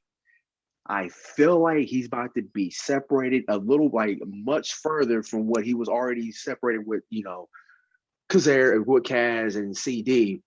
And the way he was acting, I feel like we're going to get Scorpio and Darby, but that's just me because that was like a little sign of a little heelish Scorpio Sky, a little bit, the way he was acting on commentary. So I see Scorpio and Darby going at it with Scorpio winning that Face of the Revolution ladder match, but I do see Ethan Page making his debut on that Revolution. Well, Scorpio Sky certainly needs to find his way back onto the Dynamite show because, again, he hasn't been involved in a while. Maybe changed as a heel character might be the dynamic to go. Let's save the story element for the best guy to talk about it. So, Lex, I will come with you with the wrestling analysis, your pick, and thoughts on this ladder match. I have 3 picks. Penta El Zero Medal, Lance Archer, or the to be announced. For me, the to be announced could be either All Ego Ethan Page or Tommy N. Because he's Tommy out, N. am I? It's not gonna happen. It's not. He's still signed. I'm sorry, dude. He's still signed. Even though he might be trapped in a door waiting for somebody to pick a fight. He is still signed with the WWE. Pick a door, I'll fight, knock, knock. A fight with me. Not ding dong hello. It's knock knock, punch you in the face. I wish it was Aleister Black or Tommy, and So there's many other people. So, I mean, so you got Penta and Lance, which I think both are very noticeable picks. And you also think because I never seen a Darby versus Lance match yet. No, we haven't. So what have no? That could be a possible match, or a Penta versus Darby match. I want to see that match. Relentless versus Zero. Yeah. Zero fear. Both those men have no fear. The things they will do to each other's bodies to get the win. I mean, that would be a hard-hitting match between two guys who have zero fear, two guys who wear black, two guys who have face paint on their faces and a mask. Well, I mean, yeah, there's a physical mask on Penta, but I get what you're saying. And then you got Lance Archer, where you got another battle of David versus Goliath, similar to what happened with Rey Fenix, where Rey Fenix came so close to qualifying this, but Lance was just the guy in the right spot with the blackout at the right time. But give me your thoughts on Ethan Page. Like, what sort of match could you see maybe Ethan Page bringing if he were to be involved in this and win the brass ring? While you have a Canada flag right by you. For me, Ethan Page is gonna show up, get signed, and I don't mind him being the guy, the mystery guy in this ladder match. I feel like the ladder match is going to surprise us with the last guy. While Ethan Page is like the most obvious pick, who knows? It might be somebody else random from Impact Wrestling. Someone alluded to, hey, why not Chris Bay be involved in this? I think that'll be very interesting. We think Chris Bay involved, or even like TJP. I think we're getting into something here. Maybe remember, Impact and AEW collab is still intact, right? Pretty much. Possibly somebody from the Impact roster could be Eddie Edwards, could be Eric Young, Sammy Callahan. Oh, Sammy God. Callahan. Yeah, you could have the Death Machine. You could have Ace Austin. Oh yeah, definitely. Or you could have Rohit Raju. You think about Impact, you could have anybody probably from that roster involved. Except or you could have the returning Matt Cardona again. Always ready. He did have a match in AEW. So I like what you did there. There's a lot of speculation, but you're more so leaning towards Penta versus Darby Allin, the match you want to see the most. And I think that's a common assumption among the masses. Okay, Eric, we've all heard the classic proverb. And again, AEW, taking something hypothetical, not literal. Who do you think mostly needs to grab the brass ring for this TNT title opportunity? Well, many people have complained that Pentagon Jr. has not been Pentagon Jr. Like they say that we want Lucha Underground Pentagon Jr. We don't want whatever you are right now. Bring in Ben Carroll. But I have four things I want to say. One, I think Pentagon Jr. is going to be the one to win this. Two, Lance Archer is probably going to do something suicidally insane, like moonsault off a ladder. Good God. Good God, man. Three, I can see that. Three, I think Cody Rhodes is probably going to get screwed out of it somehow. But four is the surprise factor. Now, we've all talked about Impact Wrestling and AEW, but did everyone just forget there's another partner in this factor? No, because I want to see Rocky Romero because I know they work with NJPW. NWA. NJPW, Lex. Here's my bold prediction for the TNT title.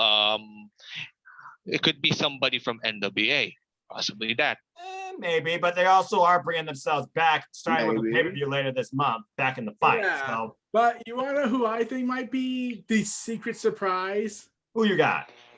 Let's see. If this is just my speculation, what if it's from a certain club? Whoa. What are you trying to start here? Are you saying somebody from the Bullet Club? Yeah. What if it's like maybe Chase Owens? ELP.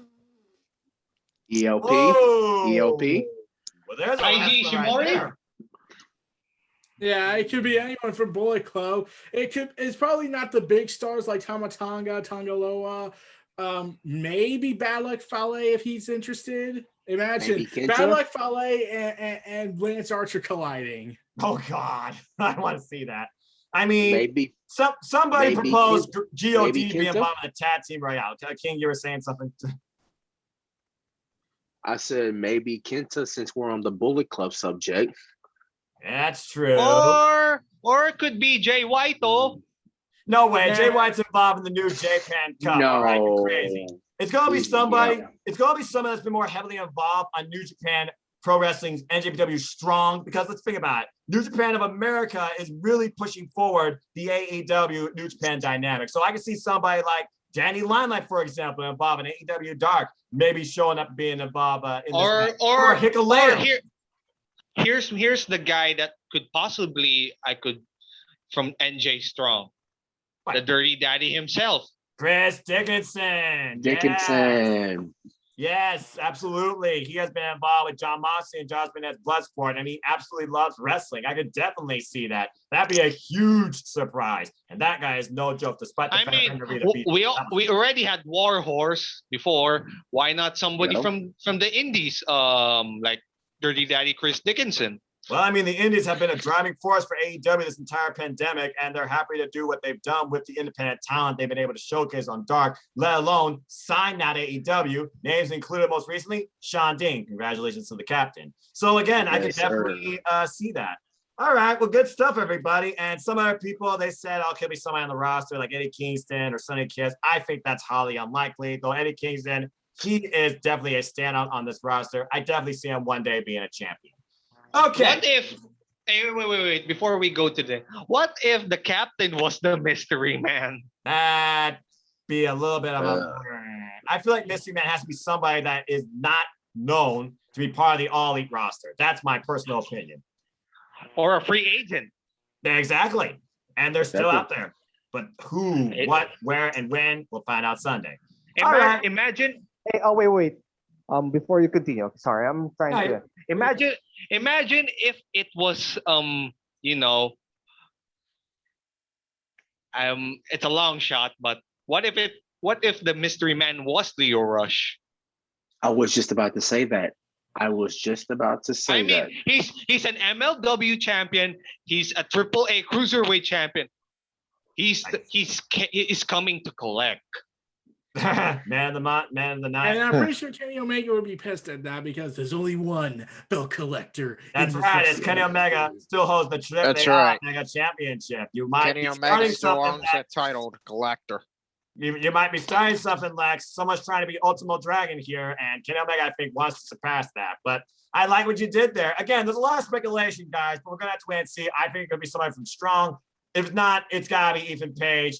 Even though, he was not signed by anybody else. We have missed him MIA. We know it's not Sean Spears because he came back with the family helping Tully and FTR. Talk about Canadian influence. Don't start, Casey. Save it for WrestleMania. All right, let's get back. All right. Let's move forward to our next match. We got 3 matches left. Our next match features Sting back in action. Has not seen real in-ring wrestling action since what happened in the other company. It's Sting and Darby Allin taking on Brian Cage and Ricky Starks in a street fight. And honestly, it's a battle of hoodlums versus, assassins. I feel like with everything that's been going on lately, they got to give the rub to Sting. I feel Sting and Darby Allin have to win this. This feels like 2 matches. We're stopping the whole idea of Darby Allin feuding with Team Taz, preferably Ricky Starks, which is really what this all started with. And we're seeing who really is going to push the team further. Sting as Darby Allin's mentor or Taz as all these other guys' mentor, including his son. In my opinion, I feel like Sting and Darby Allin has to win this, with Darby Allin having the inevitable TNT title match this Wednesday. That's all I got to say about that. Eric, I will start with you. Your thoughts on this story, the Sting comeback, and do you see Sting and Darby Allin winning? Well, yeah, Sting and Darby are definitely going to win, especially since Darby's a champion. And, you got to make the champion look strong. Right. But Right.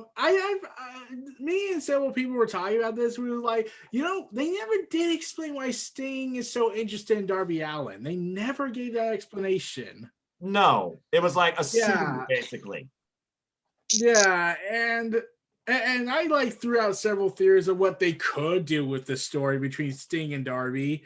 Like, okay, because one thing I was talking about with somebody with two people was that methinks is that Sting looks at Darby and doesn't see Sting, Crow Sting, the most famous Sting version we've got, Yeah. but he sees his pre-Crow self in him. The Stinger that did the similar insane moves of his time, just like Darby does now. The story could be Sting wanting to do what the past did for him as a mentor. Yeah. But then I was thinking, let's go a little bit different.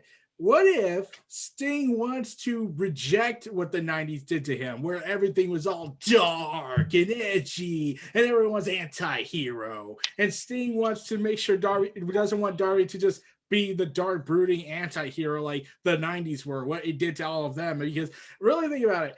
Do you know how many people does everyone actually remember Surfer Sting, the blonde hair, American Pie, and going insane? Does anyone even remember that one? I do not, but I know that what Sting was originally. He was like their ultimate warrior. I watched old footage of that, and yeah, I sort of remember. Yeah, but I was not born around that time.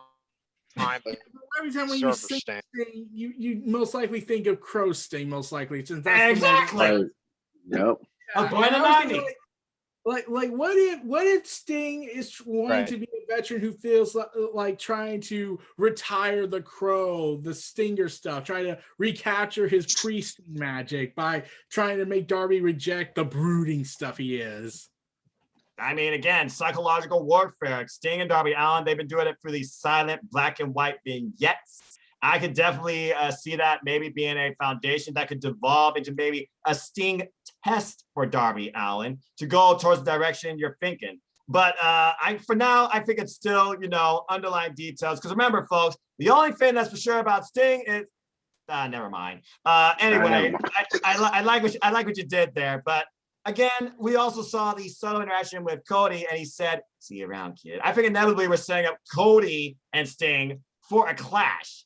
But again, that might be a whole different tangent too, and maybe it won't even involve the TNT title because again, Cody has a chance to go after the TNT title again. Imagine, and this will break the internet like, give me a break. If Cody does win the ladder match, we visit Darby Allin and Cody, where Darby Allin this time gets another win, but Sting's there just being a presence, and that somehow plays into the finish non-contact wise. So again, there's a lot of different ways this can go, but the bottom line is still, in my opinion, that Sting and Darby Allin have to win this. But I like the way you're trying to take this story.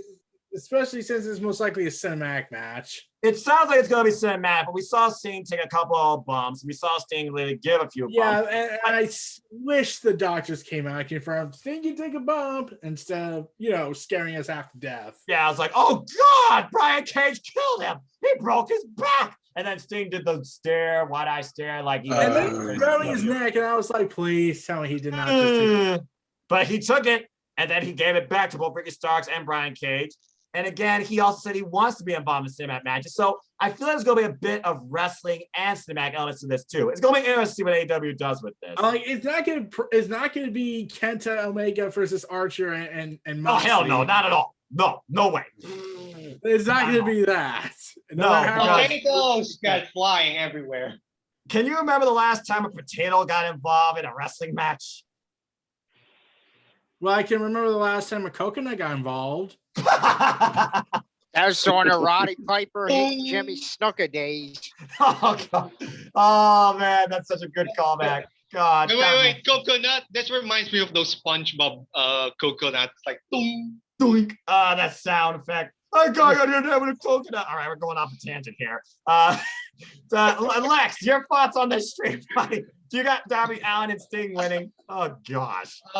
I think here's what the scenario is gonna. Sting and Darby gonna win, but Sting and Darby gonna take out the numbers first. Like maybe you find Ricky Starks and Brian Cage with all a team task. They do like a Scooby-Doo thing, slowly split up, and we just find them all being picked up one by one, and all you hear is a crow caw in a dark, abandoned warehouse. I like. I mean, no, That's I a good mean, idea. it all comes down to 2-on-2. You take out the three men, Taz, Hook, and Will Hobbs. Thank you for calling him Will Hobbs, not Powerhouse Hobbs, because I believe first names Right. should matter. But again, we have no idea what the question is going to be. Correction. Will Powerhouse Hobbs. There Now we that go. makes more sense. Yes. And I do believe they will come and play in this match, but if this is cinematic, I definitely see some way Sting and Darby Allin gets rid of them or isolates them. Because again, on the graphic, it's simply Brian Cage and Ricky Starks with Taz. I mean, I just realized something. Eric.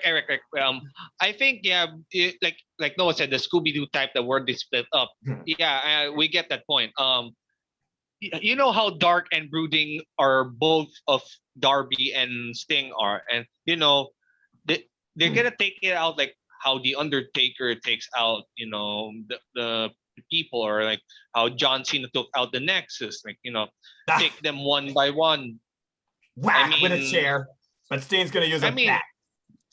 Yeah, he's gonna go full on swinging on Team Taz like it was baseball.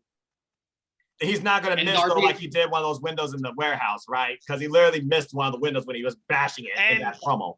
And I hope Darby uses his skateboard, like grabs a bat while skating and whacks someone with a skateboard. I would want to see that. I think he's going to use the same skateboard he literally sliced Ricky Starks back with, and give Ricky Starks again, basically nightmares, because that was a ridiculous spot. And literally, Ricky Starks was so much in pain, he was shocked, couldn't move. And afterwards, he's like, this is what happens in wrestling. Call me masochist, but I'm okay with taking these bumps. I'm like, you crazy son of a bitch. But I digress. I mean, but he didn't feel any pain after taking a shower, right? He said in the podcast. That is true. Again, some people, they live off pain. Tomohiro Ishii, Exhibit A. Eric, you had another thought before I go down to Casey? Okay, I just realized something. Since they've been bringing in cars and everything, I was thinking, what if they did a sequel to Sammy Guevara's golf cart incidents?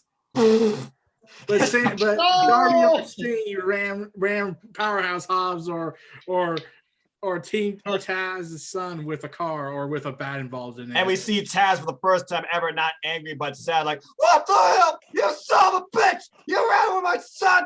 I would love to see Taz like just break down like that, because an angry Taz is funny, but a really pissed off Taz is a pipe bomb in itself, waiting to happen of emotions. I like that idea a lot.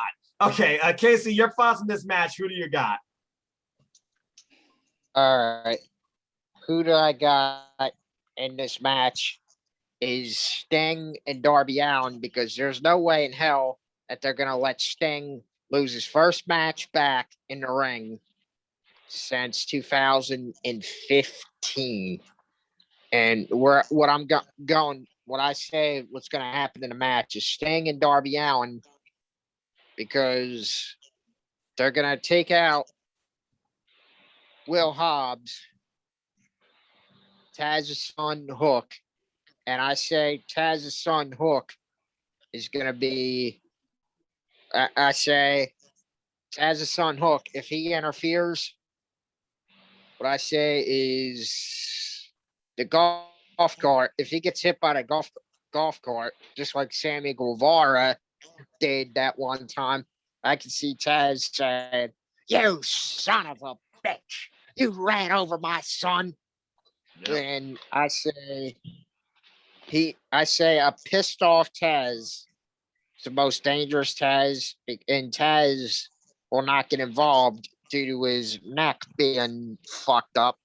That's why he's not physically involved. Many years of injury they suffered in ECW, and he and Sting and Darby Allin are gonna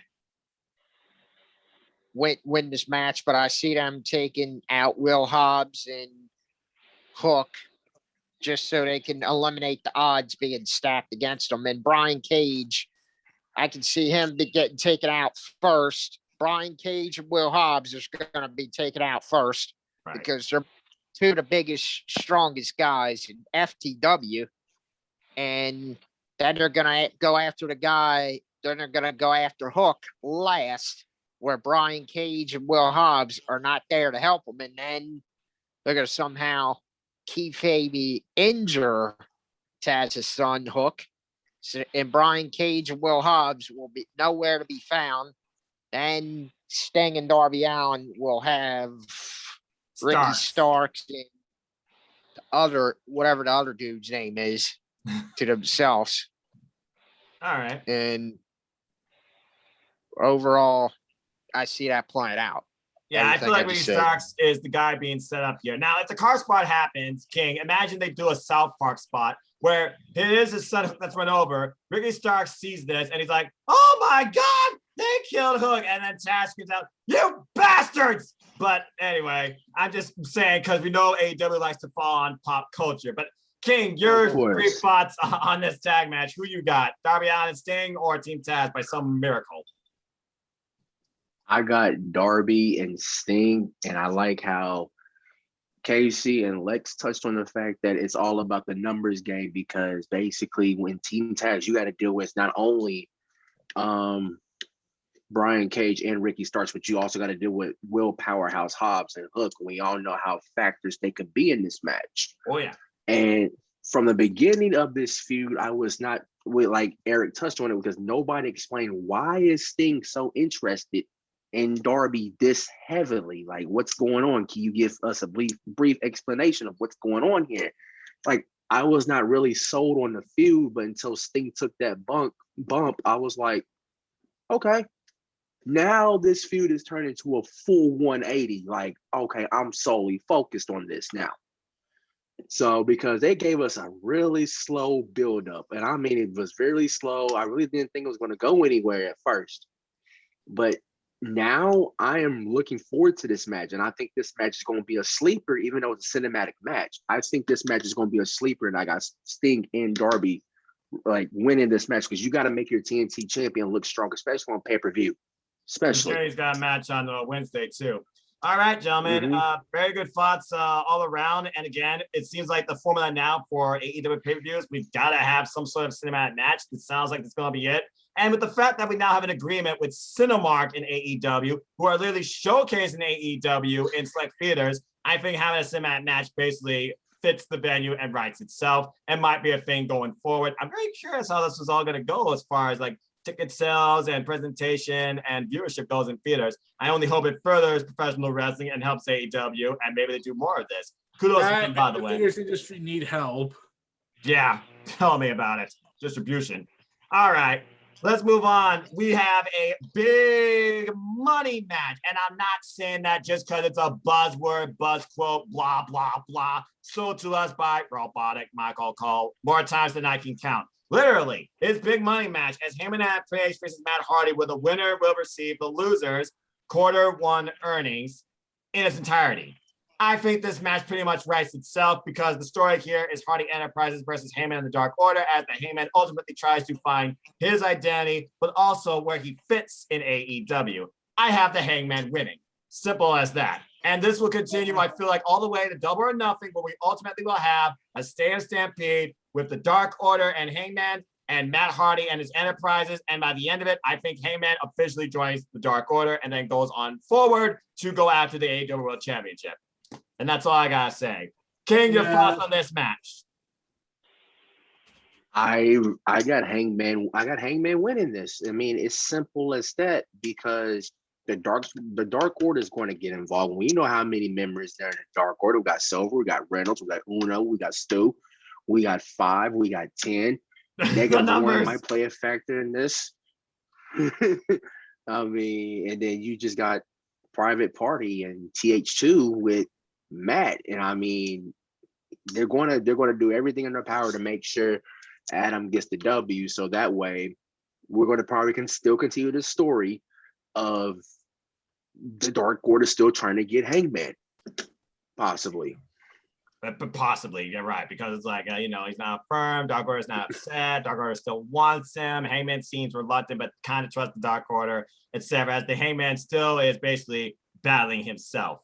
Eric, your thoughts on this entire Hangman journey, basically, is what it really comes down to, and this match. All roads shall lead to gold and an Omega.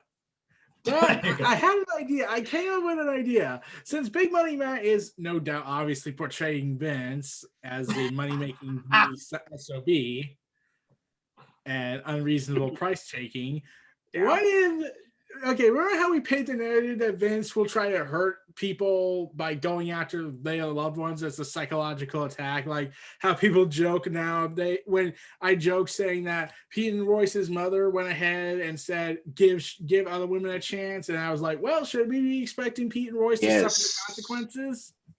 Hey.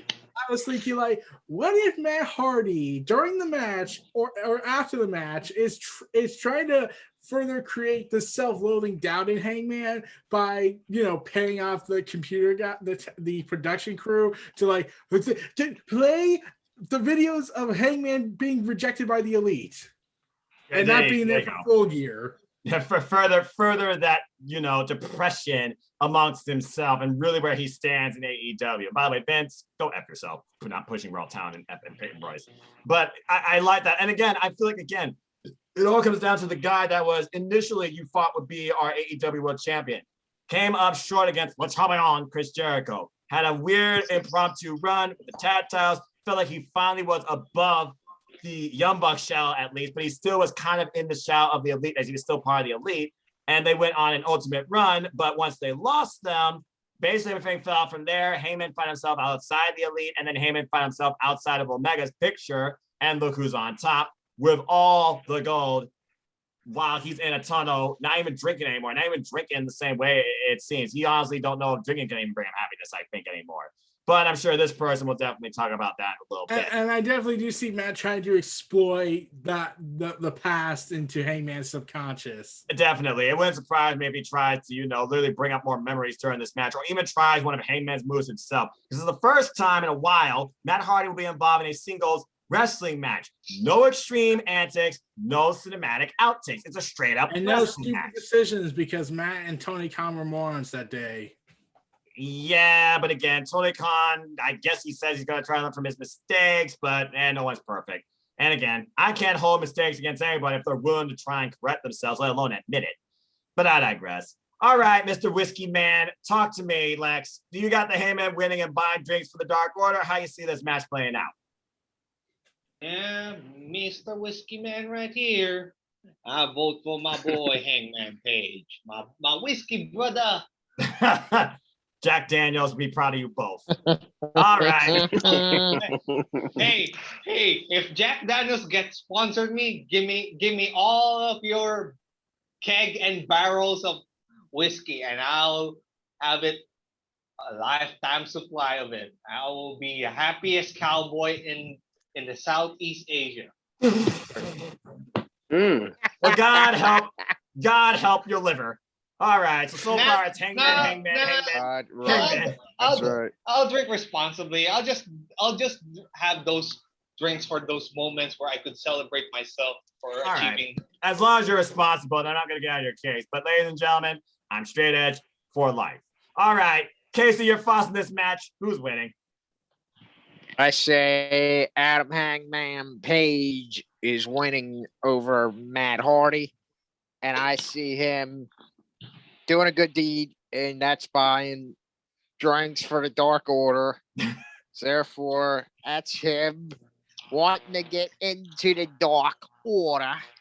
I hope he buys him. I hope he buys him chilies. And Brody Lee, God rest his soul. But if Brody Lee was here to see this, he would never allow Adam Hangman Page to be in the Dark Order. That'd be interesting. He would be eating a discus clothesline from Brody Lee a long time ago.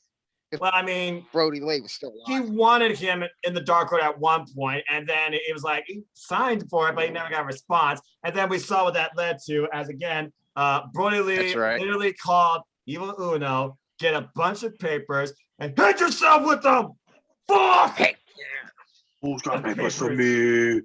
Who's got papers? And by the way, Stu, this motherfucker didn't like your food. You no, wait, Brody Lee, you little bitch! Oh my gosh. Oh, God, I man. miss that guy. Rest God, I his miss soul. that dude. Rest his God soul. rest his soul. Yeah. All right, guys, God calm, rest his calm soul. down. And I'm just gonna say this: Yeah. shout out to Shaquille O'Neal and that subtle tribute to Brody Lee with an amazing power bomb. Respect. Exactly right. Amen to that. All Shaq right, is a real guys. gentleman. We've for had that. a hell of a talk. We've talked about a lot of things. It doesn't get any crazier of a finale though than this. It's finally time for the main event. Kenny Omega with Don Callis, the current AEW World Champion. He will be defending his title against Jon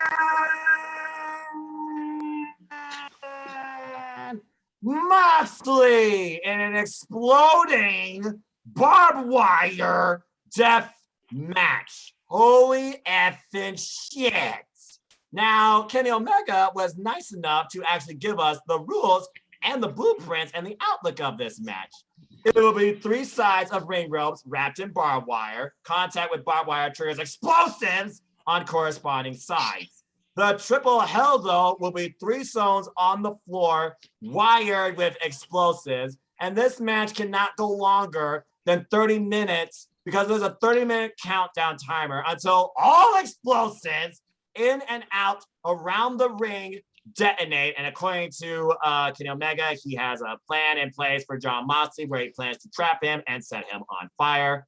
God help both these men's souls, but the pioneer himself, Tushi Onita, praised both these men and thought that this is going to be spectacular and a fitting end to this rivalry. After Omega declared this to prove why he is the best in the world and get rid of the Jon Moxley problem once and for all. Now, this has been an incredible story. This goes way longer than Winter is Coming. This right here is a definitive end to this rivalry for now. There's so much to say, and I can tell Eric's anticipation. We want to save the best for last. So let's go around and talk about the story, what we think is going to ensue, and ultimately what all this will lead to. And guess who I'm starting with first? Casey! Your thoughts on the exploding barbed wire death match. Who survives and takes the gold at the end of the night? All right. Here's what I think. I think Jon Moxley may possibly regain the AEW World title. And I say you never know what Don Callis will do. I say Moxley will definitely beat the shit out of Don Callis in this match if he gets involved. And this match is going to be a straight up drag out brawl. And both of these guys, this barbed wire death match, both of these guys are going to be busted open greatly. It's going to be, these guys are going to be a bloody mess during this barbed wire match. And with the explosives being around the ring and all that, God help one of these dudes going around these explosives. And I don't know. I wonder how the hell their ears are going to be when those explosives go off. They better give Jon Moxley and Kenny Omega earplugs or something to protect their hearing in this match. And same with Don Callis as well, because it's going to be loud as fuck and ears are going to be ringing inside their head while they're wrestling.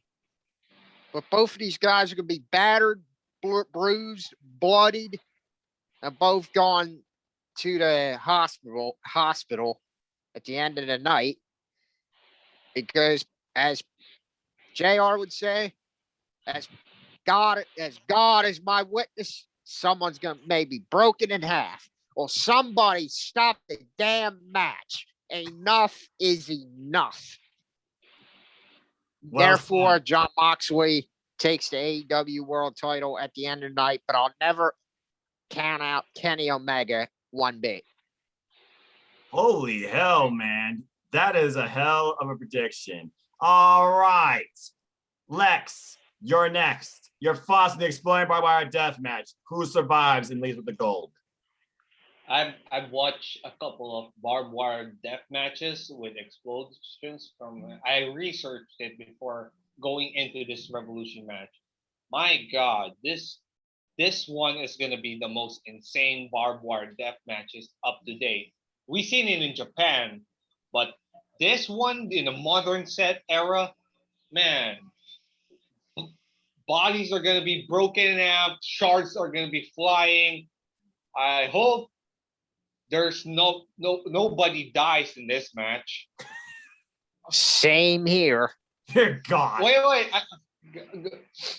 No, I mean literally die because literally that's the explosion, right? Can't afford it. They can't afford a Matt Hardy disaster. Yeah, No, we cannot but again, afford. I mean, the Matt Hardy disaster didn't Whoa, involve wait. C4. Okay, we cannot afford Renee Young to be a widow. Oh God. Oh Oh no. goodness. I want John Good Lord. Moxley's. I got John Moxley's kid to grow up and see his daddy still alive and kicking. Okay, that's what I want for it. Anyways, I see Kenny Omega winning this match because John Moxley is gonna take his time away from the pregnancy of his wife. And I yes, agree. this could go in all the way around. Good Brothers might be involved, or it might go down to the wire. The Good Brothers might end up flying to a exploding barbed wire. John Moxley, or maybe Don Callis might take a bump towards an exploding barbed wire. And anything is possible in this. For me, God forbid us someone's life get taken in this match. But let's just hope for the safety of everyone in this match. I hope we get our money's worth, our entertainment's worth for this match. And I hope we have a good ass, good shit revolution coming this Sunday. Exactly. Amen to that, But brother. Well said. And again, but- Atsushi FN Onita, the pioneer and innovator behind this match, Can't- surviving to tell us the tales You- of this match. you make a very valid point there, Lex, with Kenny Omega retaining the AEW World Title in the main event. Because for one, you can't forget Renee is pregnant. For one, Yes. and Moxley's chances are he's the underdog right now in this match because Kenny Omega is currently the betting favorite. Because when you look at it, Renee is currently pregnant, and I don't think John Moxley is going to want to win the AEW World Title. He's going to want to take time off and be there for the birth of his child. I That's think how I look at it. somewhere down the line, John Moxley is gonna be champion again under different. That's right. Yeah, but we've right. learned one thing about John Moxley and his love for wrestling. He does not need the gold to prove to you why he loves this and why everyone else thinks he is the best. And after that promo where he says, if this is the way I go out, it's a hell of a way to go out, I think the story writes itself. I personally believe Kenny Omega has to move forward to continue his saga as the belt collector and to ultimately prove why he is the best in the world, which is why this match, proposed, by the way, by Tony Khan, is happening in the first place. As far as anyone else getting involved, you are stuck in gear, stupid crazy, to be anywhere near this environment unless you're in a bomb suit. And God help the referee in a bomb suit and Kenny Omega and John Moxley involved. This match will remind you of a World War II where landmines are in. Oh God, yeah. It's a war. It's a war zone. It's Armageddon. It is literally where you test your will and your life as a wrestler. Okay. Oh God, I not, just remember something. not to be a person who's more. This is what pro wrestling is about that WWE cannot even do in this modern era. But Not in a AEW million years. not in a million years, but but this match will remind you of ECFNW. Oh yeah. If no one knows anything God, about yeah. barbed wire or death matches or exploring barbed wire death matches in I this know. country, you will learn what they are come Sunday, and you will never forget it. But you probably will never want to see it again if you're screaming. Moxley is a veteran of this game. Yeah. He and Kenny Omega is playing on John Moxley's own game, but if he has to win, I mean, Kenny Omega has to win a game of John Moxley's own match stipulation. This is John Moxley's specialty. He was born and bred in a death match situation. Yep. CCW. CCW, yeah. name it. I mean, John Moxley could even thrive in an ECW setting. Imagine John Moxley versus New Jack. Holy hell, that will be a whole killing match. Fuck. Considering how much New Jack is the kind of a real life psychopath, I'm pretty sure that would be the terrible idea since he like a certain race. Yeah. Very terrible. Or imagine Tommy Dreamer versus John Moxley, Tommy Dreamer versus Sandman, Tommy Dreamer versus Rob Van Dam. That would be he still cool goes, match. and a lot of those matches has happened. He's been involved in Impact Wrestling. Let's be real. God. Let's be real. I got one.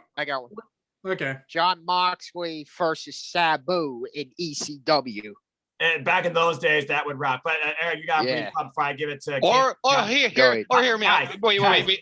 Calm down. Calm down. Eric You guys are fantasy booking, but the match is already in play. Some of these people have been involved in this type of match, not even in this type of match. And you're talking about extremists. Eric, you got a brief thought before I give the floor to King. What was on your mind?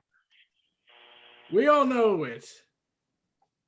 Cactus Jack versus John Moxley would have killed everything. There you go. Enough said. Or Bam Bam Bigelow versus John Moxley. God rest his soul. All right, guys. We fantasy book. We've talked. We stammered enough. Let's give the floor now to King because he's been pacing. He's wearing a freaking Omega Elite shirt, and I can only imagine what's going through his mind because he's never seen Kenny Omega in this situation, nor this serious. King, your thoughts on this match? Let's go back to 2019 when this all started. Moxley came out of the crowd at Double or Nothing at Las Vegas. And what did he do? He went straight after Kenny Omega. I never thought I would see the day whenever he left for WWE that he was going to go straight after the Best Bout Machine. Then that led to Fyter Fest and a Lights Out Unsanctioned. Then it led to Winter is Coming. I mean, not Winter is Coming, but Full Gear of 2019. And then we got Winter is Coming, and here we are. We're right back to what it all started in 2019, but we're just adding layers to this story. Now is basically the final part to this story. What's going to happen? Let's see. If you listen to Moxley's promo, he basically broke it down of what this barbed wire death match is going to be. And if that didn't give you a picture of what's going to happen on Sunday, you ain't got no soul, in my opinion. So what's basically going to happen, and Lex, I'm glad you touched on that. Kenny Omega is stepping foot into Moxley's game. Moxley's a veteran of this. CCW, those days. So basically, this ain't nothing new from Mox. Kenny, he's getting accustomed to Moxley's style, and he's evolving. But yet, I go back to saying, where was the Best Bout Machine? Where's the cleaner that everybody's been talking about? Where's this New Japan Pro Wrestling? Kenny Omega 5-star, 6-star on Dave Meltzer's star rating, where Okada and all that. Where's that at? And all of a sudden, ever since he heard that, he's basically shown you it's never left. He was just waiting his time to basically give y'all the weight to the buildup of what the Kenny Omega we are all accustomed and love and respect in this game. But my final decision stands. Y'all see I'm wearing the shirt. I'm going Omega. I think everyone can. That was a hell of a breakdown. All right. Over breakdown is right. Damn good stuff, King. Respect. All right. Now, Eric, you're the guy that sees the stories, that think about how it works with other universes, comic and beyond. King gave you a run for your money. I saved you for best for last. I saved you for a reason. Break it down, your thoughts, the aftermath, everything. The floor is yours. King, you've seen that match, right? You've seen the match on TV. All right. Lucky, damn it, Oh. I Lucky. lived it. I was there live seeing Kenny Omega and John Moxley kill each other in a lights out match, so much so that the Maryland Athletic Commission fined them $10,000 for brutality. Yep, sure did. Sure did. I read that Let's be report. real. I remember that. Pretty sensitive, Bucks. If barbed wire God, deathmatch yeah, I happened remember that. in Maryland, I'm pretty sure it would triple that, or even quadruple it, or even $100,000. I would say they would add another zero to it, Eric, because exploring barbed wire deathmatch is more than words. It's a reality. Yeah, and I've been watching this all the way back from the beginning. We all saw it at the beginning. Kenny Omega, John Moxley, the original OG AEW feud. That's right. Mhm. And now we see the culmination of 2 years. 2 years, and all of it comes back to this. Kenny Omega finally beats John Moxley in his world of violence, of gore and bloodlust. No turning back either, and proving once for all why he is the absolute best in the world. But I do see something else happening. Depending on if they allow it, I could see Okada showing up at the end. If we're really that. If Okada shows up, I'm marking out. I'm marking out. If Okada, I'm on recording here. If Okada freaking shows up, I will give away, literally, I will tweet before that match begins. If Okada shows up, I will give away to a random person who retweets that particular tweet a $100 gift card to Pro Wrestling Tees. Ooh, y'all heard it here first, ladies and gentlemen. Yes. So follow heard it me here on first. Twitter, folks. As soon as that match is about to start, that tweet's going out. Hey, Period. speaking of that, Okada's got to take it easy with his damn back. Yes. Yes, he does. I mean, he's got hopefully two hopefully- slip discs in his back. For Hopefully, God's sakes. Shingo I mean, come Takagi on. will force Okada to take it easy, and Okada puts Shingo Takagi over as we're literally. And plus, we don't need Omega and Okada right away. I say we do Rock No. and Cena style, 1 year build up, New Japan Pro Wrestling Yeah. 50th anniversary. And There you go. exactly. The 50th Okada anniversary of needs Pro a heel Wrestling now. is the Good 50th year of God. Japan is underway. The 50th anniversary is next year, and AEW is just now opening the forbidden door to even bigger things. And if the show ends with just a teaser of a ding, I think we know what's eventually to come. But And Yeah. while there's a chance he dun, might dun, not physically show up, he could still show up by video or just do his coin drop like Kenny was like, what was that? exactly.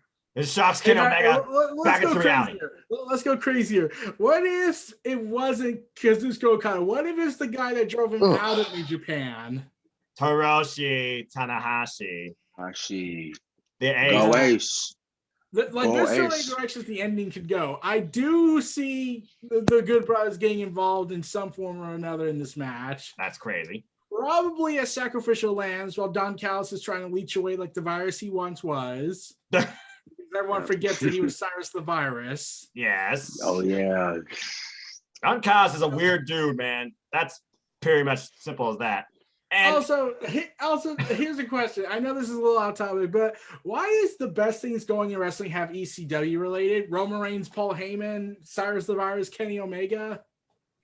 I don't know, actually. Maybe they just want that idea of that old school type no F's attitude in their wrestlers as their top guys are nowadays. I mean, AEW pushing the margin alone on its TV rating being above what WWE is. As WWE's trying to go back to what they were before PG. But so far, it's only working to a degree with what they're doing with Roman and Heyman. I feel like WWE's more experimenting this. AEW is trying to enforce this. But go ahead. Here's a question. If Florida looks at that match, do you think they'll say, okay, we're charging you for this? This was way too over the top. Because let's be real, this is going to surpass Flights Out. I would imagine Tony Khan's been planning for this since John Moxley showed up in AEW, and the fact that he owns Actually, here's the the thing I building. heard. I feel like he's already planned ahead, like, oh, I know there's probably gonna be a fine. I can pay that, but I'm sure you all can agree with me. Like Kenny's the one. Tony admitted that. Oh, Kenny's the guy that proposed the idea of let's do this death match. There you go, because Kenny Omega wants to surpass Jon Moxley in his world and prove why he's the best professional wrestler in all the arts. And that includes not just classic, not just mat, not just technical, not just theatric. It has to include death matches. And it doesn't get into a crazier death match than an exploding barbed wire death match. There is a third are at a possible 30-second surprise timer. appearance. What? There is one more third possible surprise appearance, though he has the least likely to show up. And who would that be? Me. Well, after March, it's Rebellion, and Rich Swann has some unfinished business with the belt. That is true. That is very true. But you wonder where Rich Swann's mind's at. Is it on Moose, or does he still want redemption after Kenny Omega pinned him in that? Well, I'm pretty sure Rich Swann hasn't brought up the whole. Wait, why is Kenny Omega's logo on the Rebellion poster? Yeah, That is right. very subtle is note, absolutely but correct. you're absolutely right. The Omega symbol is on there. Whoop! Lex just dropped. I think his device might have died. We'll see what happens in the chat. But to be fair, guys, the bottom line is this: AEW Revolution can surpass what happened last year. Can Omega change the world of professional wrestling through this match? He's back.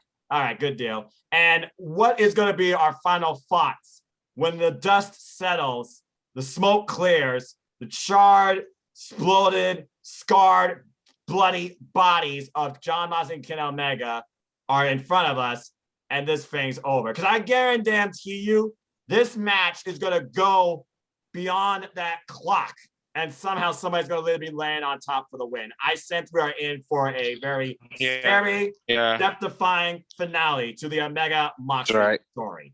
God help us. God help them. God help. I hope there's no limbs flying out. God help us. God help them both. If anyone saw this, Lucha Underground did this kind of big match, death style match. Hell of War, yes.